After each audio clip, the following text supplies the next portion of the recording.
So, my team, the Arsenal, have put in a renewed bid for West Ham captain Declan Rice. What does that mean going forwards, and what does that mean for City, who have entered the race and also bid? Will they match the Gunners' bid, or will Declan Rice become an Arsenal player by the end of the window? Now, the bid equals over £100 million, it's £105 million, meaning that Declan Rice will become the English record signing if he joined. But apparently West Ham have a few issues with the bid, the structure of the bid, and want some sort of better incentives, so to speak, and a better structure so that they get more money sooner, basically. So they have rejected the initial proposal, but obviously both sides are talking about it. Arteta is really pushing it, and it looks like Declan Rice could be going to Arsenal. However, in my opinion, we shouldn't be paying this much for a player, especially Declan Rice. He's great, he's good age profile, obviously a very good defensive midfielder. However, I do not believe for a second he is worth £105 million. I believe you're looking at maybe a £70 to £60 million player. Yes, he upgrades the midfield. Yes, he's a very good player, top tier Premier League player. But is he worth that fee? Definitely not. So for me, I'd rather go for Caicedo, who you're going to get for around £80 million.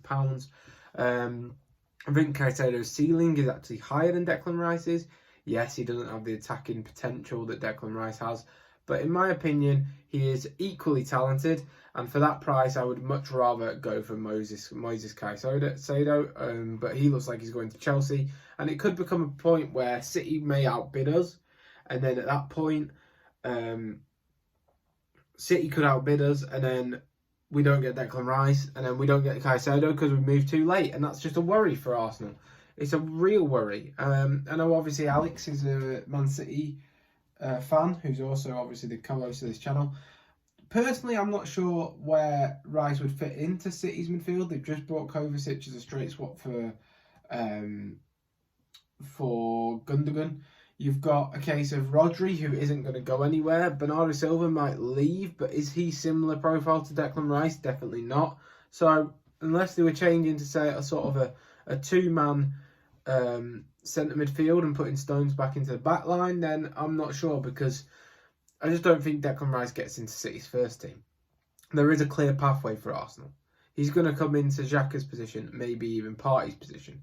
In that case, I do believe Arsenal probably need another centre midfielder, even if they get Declan Rice, because it looks like Partey's going to leave, and it looks like Xhaka's left. So I think they still needed one midfielder going into this window. If you count Havertz as Xhaka, like as in the Xhaka position, then you're still going to need another centre mid just to sort of be there as a make up the numbers. We also need a centre back / right back. We're going for that Timber. If Tierney goes, we're going to need a left back, and we may need a forward.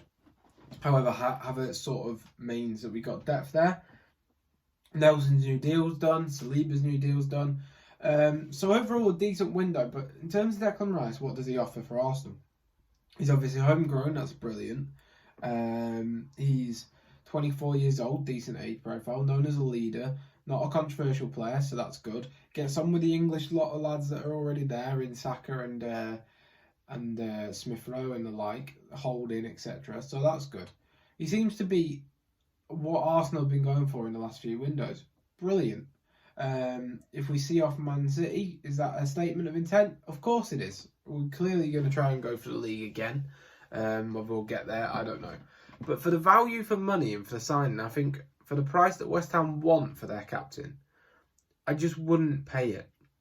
You're looking at a guy who led the tackles and interceptions in the league, so he is a very good reader of the game.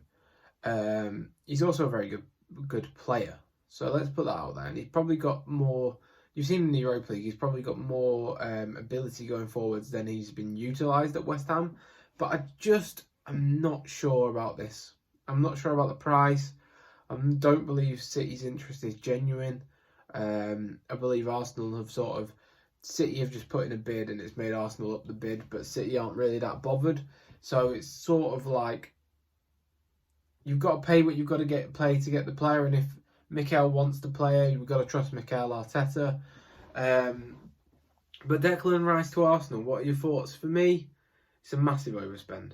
It just is. And that's unfortunate. Would I want him and support him if he came in? Obviously I would. Great player, English, 24, can build a team around him. But is he an upgrade on Partey?